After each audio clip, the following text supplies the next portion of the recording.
আসসালামু আলাইকুম। আমরা আজকে ফিজিক্সের মোশন চ্যাপ্টারটা নিয়ে আলোচনা করব। সেটা হলো যে মোশন মানে কি গতি। গতি যে সমীকরণ, তারপর হচ্ছে গতির রিলেটেড ম্যাথ, এগুলো সব নিয়ে আমরা আলোচনা করব। তো গতি জিনিসটা কি? গতি হচ্ছে কি? কোনো বস্তুর অবস্থানের পরিবর্তন সময়ের সাপেক্ষে। কি তাহলে তুমি এখানে ছিলা, এখান থেকে গেছো এখানে, তো এই অবস্থান থেকে গেছো বি অবস্থানে টি সময়। যে তোমার অবস্থানের যে পরিবর্তনটা হলো সেটা হচ্ছে কি একটা গতি বা মোশন। এবং গতি হচ্ছে সাধারণত দুই ধরনের হয়ে থাকে। একটা হচ্ছে কি বেগ, একটা হচ্ছে দ্রুতি। তো বেগ সমান কি জানি আমরা? বেগ হচ্ছে কি সরণের পরিবর্তনের হার। সরণের পরিবর্তনের হার মানে সময় দ্বারা ভাগ। এটা কি দ্রুতিটা কি হবে? দ্রুতি হবে দ্রুতের পরিবর্তনের হার। এখন আসি এই দুটোর মধ্যে পার্থক্য কি। এখানে আছে সরণ, এখানে আছে দ্রুতি। তাহলে আমরা ধরো তুমি এইখান থেকে এই একটা উদাহরণের মাধ্যমে ক্লিয়ার হয়ে যাবে ইনশাল্লাহ। তাহলে এখানে ধরো এই অবস্থান থেকে তুমি এইভাবে এইভাবে এইভাবে এইভাবে ঘুরে বি অবস্থানে আসছো, ঠিক আছে? তো এখান থেকে এখানে ডিস্টেন্স এই সরলরৈখিক ভাবে হচ্ছে কত? ধরলাম যে 50, আর এই পুরো রাস্তার দৈর্ঘ্য হচ্ছে 150 মিটার। 150 মিটার। তাহলে এই যে তুমি এই দিক থেকে ঘুরে এই বি অবস্থানে আসলা, এইটা হচ্ছে তার দূরত্ব। দূরত্ব একটা হচ্ছে কি ভেক্টর রাশি। দূরত্ব হচ্ছে কি? দূরত্ব হচ্ছে ভেক্টর রাশি। এর কোনো, সরি, দূরত্ব হচ্ছে স্কেলার রাশি। ভুল বলছি। দূরত্ব হচ্ছে কি স্কেলার রাশি। দূরত্ব হচ্ছে স্কেলার রাশি। এর কোনো দিক লাগে না। হ্যাঁ। আর সরণ হচ্ছে কি ভেক্টর রাশি। তো আমরা কি জানি যে ভেক্টর রাশিগুলোর একটা মানও দেখাই দিতে হয় এবং একটা দিকও দেখা দিতে হয়। ঠিক আছে কথাটুকু? তাহলে এই যে আমরা বললাম যে সে সুমন বা তোমার আহ মুশফিক এখান থেকে যাত্রা শুরু করলো এতে, সোজাসুজি মানে ঘুরে আসলো বিতে। এবং তার সরণ কত? তার সরণ কিন্তু এই যে এটা না, 150 মিটার না, তার সরণ হচ্ছে 50 মিটার। ঠিক আছে? তাহলে আমরা এখানে উম দূরত্ব এবং সরণ সম্বন্ধে একটু আলোচনা করলাম। আমরা এখন যাবো কোথায়? যে গতির সমীকরণগুলো। গতির সমীকরণগুলো কি কি? গতির সমীকরণ হচ্ছে তিনটা। কয়টা? তিনটা। আমরা এই তিনটা সমীকরণ আমরা ডেরিভেশন করবো। দেখবো যে এই তিনটা সমীকরণ কি কি। ঠিক আছে? তাহলে প্রথমে আসি আমরা ত্বরণ দিয়ে। কি দিয়ে? ত্বরণ। ত্বরণের সংজ্ঞা থেকে আসি। ত্বরণ হচ্ছে কি বেগের পরিবর্তনের হার। তাইলে ত্বরণকে এ দ্বারা প্রকাশ করা হয়। বেগের পরিবর্তন মানে কি ডেল ভি, ভি মানে ভেলোসিটি বাই সময়। তাহলে বেগের পরিবর্তনের হার, বেগের পরিবর্তন মানে কি শেষ মাইনাস আদি, তাহলে শেষ বেগ মাইনাস আদি বেগ ডিভাইডেড বাই টি। তাহলে এখান থেকে আমরা কি পাই? যে v minus u divided by a t. হুম। তাহলে ভি ইজ ইকুয়াল টু হচ্ছে কি ইউ প্লাস এ টি। তাহলে এখানে দেখো, তাহলে এটা একটা সমীকরণ পেলাম আমরা। এই সমীকরণটা একটা আছে গতি সমীকরণ, একটা পাইছি। তাহলে দেখো v is equal to you plus a t একটা পাইলাম। তাহলে এখান থেকে তোমার আমরা হচ্ছে শেষের দিকে হচ্ছে একক এবং মাত্রা নিয়ে আলোচনা করবো যে প্রতিটা রাশির একক এবং মাত্রা কিভাবে নির্ণয় করা যায়। হ্যাঁ, ঠিক আছে? তাহলে এইখানে দেখো আবার এখানে আমরা এ কে কি বলতে পারি? এ কে বলতে পারি ভি ভার্সেস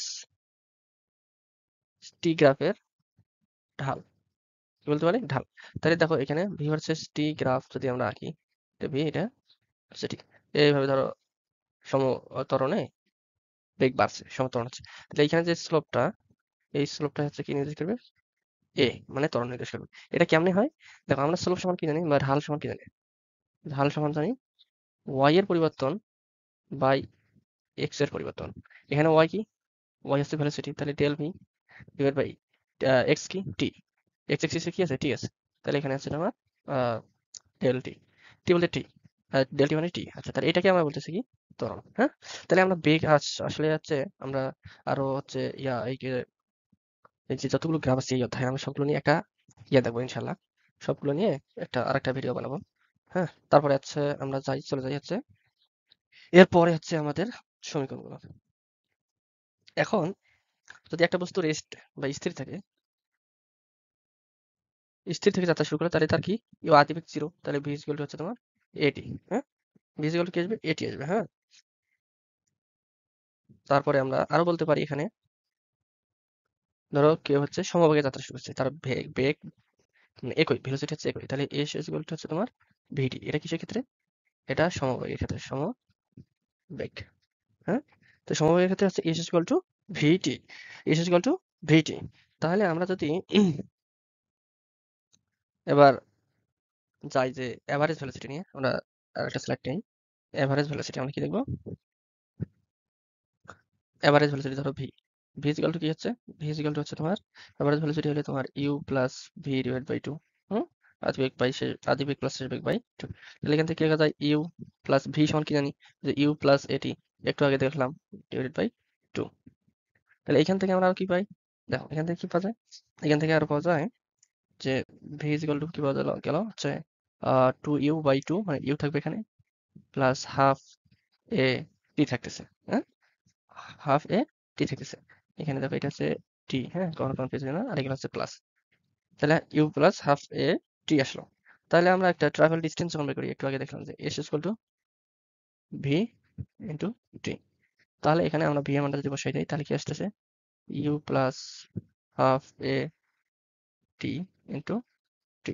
তাহলে এখানে দেখো তো কি আসে? এখানে আছে টি দ্বারা গুণ করলে তাহলে U T plus half A T square is equal to U T plus half A T square. তাহলে এখানে কি আসলো? আর একটা আমরা গতির সমীকরণ পেলাম। এটা ধরো সমীকরণ নাম্বার 2। ঠিক আছে? তাহলে এটা হচ্ছে কিসের ক্ষেত্রে ইউজ করা হয়? এটা হচ্ছে তোমার যখন একটা বলবে যে একটা বস্তু সমত্বরণে যাচ্ছে,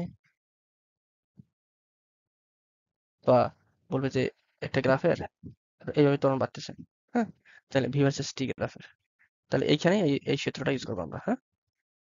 হুম। তাহলে গেল। আমরা এখন যাই হচ্ছে আরেকটা ইকুয়েশন নিয়ে আলোচনা করবো, সেটা হচ্ছে আরেকটা ডেরিভেশন করবো যে থার্ড সমীকরণটা কি। আমরা একটু আগে কি জানলাম যে ভি ইকুয়াল টু কি ইউ প্লাস এ টি। আমরা একটু আগে এটা দেখছি ডেরিভেশনটা ত্বরণের সূত্র থেকে আসে। তাহলে এটাকে আমরা কি করবো? বর্গ করে দেবো। কি করবো? বর্গ করে দেবো। হুম। তাহলে দেখি বর্গ করে কি আসে। বর্গ যদি করে দিই তাহলে A square is equal to you plus A T square. হ্যাঁ, আচ্ছা, তারপরে এখানে কি আসতেছে যে U square plus two U A T মানে B, two A B plus B square মানে কি এ স্কয়ার টি স্কয়ার। ঠিক আছে? A square plus T plus B square, এটা সূত্র প্লাস বি স্কয়ার। তাহলে এখানে দেখো আমরা একটু ক্লিয়ার করে দেই। এখানে আমরা কি করতে পারি যে ইউ স্কয়ারটা ঠিক রাখলাম। আচ্ছা দাঁড়াও, ইউ স্কয়ারটাকে ঠিক রাখা যায়। হ্যাঁ, ঠিক রাখলাম। ইউ স্কয়ারটাকে কি ঠিক রাখলাম প্লাস এখানে দেখো তো কি কম আছে, এখানে এ টি কম আছে দুটাতে। তাহলে এ টি হচ্ছে তোমার কমন নিলাম। এ টি কমন নিলে এখানে থাকে আহ এ টি কমন নিলে এখানে কি থাকবে? ইউ সরি ইউ প্লাস এ টি, এটা থাকবে না? তাহলে দেখো এখানে ইউ স্কয়ার প্লাস এ টি, ইউ স্কয়ার প্লাস এ টি। আচ্ছা, আমরা এখানে একটা কাজ করতে পারি। এখানে আমরা একটা জেনারেল সূত্রে যাবো। তো এখানে আমরা একটু ইয়ে করে নেই। সেটা হচ্ছে এখানে দেখো কি ছিল এখানে এ। তাহলে এখানে ইউ স্কয়ারটা ঠিক রাখলাম প্লাস আমরা তো এখানে টু এটাকে কমন নিচ্ছি, জাস্ট এ। তাহলে এখানে আসতেছে তোমার টু এ যদি কমন নেই কি কমন নেবো? টু এ। তাহলে এখানে থাকতেছে ইউটি প্লাস এখানে তো টু নেই, তাহলে এখানে হাফ আসবে। এখানে এ একটা গেছে, একটা এ থাকবে, আর এখানে টি স্কয়ার আছে, টি স্কয়ার থাকবে। তাহলে এখানে কি ইউ স্কয়ার প্লাস এখানে তোমার সরি এখানে টু এটি কমন নিয়েছিলাম। তাহলে এখানে হচ্ছে টু এ, এইটা সমান কি? এটা সমান হচ্ছে তোমার এস এস। তাহলে আমরা ফাইনালি কি পেলাম যে ভি স্কয়ার সমান u square plus two a s. এটা একটা ইকুয়েশন পেলাম। তাহলে এটা হচ্ছে গতির থার্ড সমীকরণ। হুম। তাহলে আমরা গতির সমীকরণগুলো সব দেখলাম। কি কি দেখলাম? একটা দেখলাম যে আহ উম, ভি সমান ইউ প্লাস এ টি। আর একটা দেখলাম কি যে এ সমান ইউটি প্লাস হাফ এ টি স্কয়ার। আর একটা কি দেখলাম যে লাস্টেরটা ভি স্কয়ার সমান এ স্কয়ার প্লাস এটা u plus two a s. তাহলে এখানে প্রতিটারে মিনিং তোমরা জানো। এস এস কে সরণ, ইউ হচ্ছে বেগ না আদি বেগ ইনিশিয়াল ভেলোসিটি, টি হচ্ছে সময়, আর ই হচ্ছে অ্যাক্সেলারেশন। ঠিক আছে? এখানে আর কিছু কয়েকটা সূত্র আমরা আরো পড়তে পারি এক্সট্রা ভাবে। সেটা হচ্ছে আহ এ সমান সমান ভিটি, এটা হচ্ছে ইউজ করা হয় সমবেগ। এটা কি সমবেগ। আরেকটা সমীকরণ দেওয়া যায়, সেটা হচ্ছে এস ইকুয়াল টু এস মানে সমান বার করতে গেলে u plus V divide by two, মানে এটা একটা কি এভারেজ ভেলোসিটি ইন্টু টি মানে সরণ। এইটা হচ্ছে তোমার সবচেয়ে বেশি ইউজ হয় কোথায়? সবচেয়ে বেশি ইউজ হয় লেখচিত্রে। মনে রাখবো সবাই। লেখচিত্রে আমরা এটা ইউজ করে যে কোনো ম্যাথ সলভ করতে পারি। আর এইগুলো হচ্ছে আমরা যখন একটা বস্তুর ত্বরণ থাকবে, কি থাকবে? ত্বরণ। ত্বরণ থাকলে আমরা এই সূত্রটি ইউজ করবো। ঠিক আছে? গতির সমীকরণ সব গেল। তারপরে মনে করো যে আমরা কি করতে পারি? গতির সমীকরণ সব আলোচনা করলাম। এখন দেখো আমরা চলে যাবো সোজাসুজি ইউনিট বাই করার সময় আসলে আমাদেরকে জানতে হয় যে মৌলিক রাশি কি। মৌলিক রাশি হচ্ছে সেইগুলো যেগুলো হচ্ছে তোমার একক, যার কোনো একটা রাশি নিয়ে গঠিত, যে রাশিগুলো থেকে আমরা পরবর্তীতে অনেকগুলো রাশিকে কনভার্ট করতে পারি। যেমন ধরো বেগ। বেগ একটা কি? যৌগিক রাশি, মৌলিক রাশি না। কারণ কি? বেগ হচ্ছে সরণ বাই সরণ বাই সরণ বাই সময়। ঠিক আছে? তাহলে এখানে একটা এই যে একটা মৌলিক রাশি, টি একটা মৌলিক রাশি। তাহলে এখানে এই মৌলিক রাশিগুলোর ইউনিট এবং সিম্বল সাথে মাত্রাটা দেখে নিলে ভালো হয়। মাত্রা হচ্ছে লেংথের মাত্রা আছে তোমার, লেংথ মানে দৈর্ঘ্যের মাত্রা আছে এল, কিলোগ্রামের মাত্রা আছে এম, সময়ের মাত্রা আছে টি। আর এগুলো দরকার নেই, এগুলো না পড়লে হবে, খালি এল এম টি এটা মানে মনে রাখলেই হবে। হ্যাঁ, সে তোমার এখানে লেংথের ইউনিট হচ্ছে মিটার, মাসের ইউনিট হচ্ছে কিলোগ্রাম বা কেজি, এই যে এখানে সিম্বল গুলো দেওয়া আছে। টাইমের ইউনিট সেকেন্ড, ইলেকট্রিসিটির ইউনিট হচ্ছে এম্পিয়ার, আর টেম্পারেচার এসআই ইউনিট হচ্ছে কেলভিন, আর অ্যামাউন্ট অফ সাবস্টেন্স হচ্ছে মোল। লুমিনিয়াস ইন্টেন্সিটি মানে এটা হচ্ছে দীপন তীব্রতা কি? দীপন তীব্রতা। আচ্ছা তাই হোক, সহায়ক ক্যান্ডেলা। হ্যাঁ, তাহলে এইগুলো বললে আমরা যেকোনো একটা রাশির ইউনিট মাত্রা, ইউনিট এবং মানে ইউনিট মানে একক এবং মাত্রা বের করতে পারবো। তা একটা উদাহরণ দিই জাস্ট, যে ভি ইজ ইকুয়াল কি জানি আমরা? সরণের পরিবর্তনের হার বাই সময়। সরণের পরিবর্তনের হার আর কি? ওইটা। তাহলে সরণের একক কি? মিটার। আর হচ্ছে তোমার সময়ের একক কি? সেকেন্ড। তাহলে ইয়ার ভেলোসিটি একক হবে কি? Metre per second. ঠিক আছে? তারপরে হচ্ছে আমরা অ্যাক্সেলারেশন ভি বাই টি। আবার কি বলছিলাম? V by T. তাহলে ডেল ভি আসলে বলা যায়। তাহলে এখানে মিটার পার সেকেন্ড আছে ভেলোসিটির একক। তাহলে এই সময়ের একক কি? সেকেন্ড। তাহলে কি আসলো? আসলো হচ্ছে মিটার পার সেকেন্ড স্কয়ার। তাহলে মিটার পার সেকেন্ড স্কয়ার আসলো। এটা গেল ত্বরণের মাত্রা মানে একক আর কি। এখন এগুলো যদি মাত্রা বার করতে যাই, আমরা আরেকটা স্লাইডে দেখি। এগুলো যদি মাত্রা বার করতে যাই, যে ত্বরণের ইউনিট কি দেখলাম? যে মিটার পার সেকেন্ড স্কয়ার। এখন এখানে মিটারটা কি? লেংথের মাত্রা হচ্ছে এল, আর এখানে সেকেন্ডটা কি? টাইমের মাত্রা হচ্ছে এল। তাহলে এল এল স্কয়ার।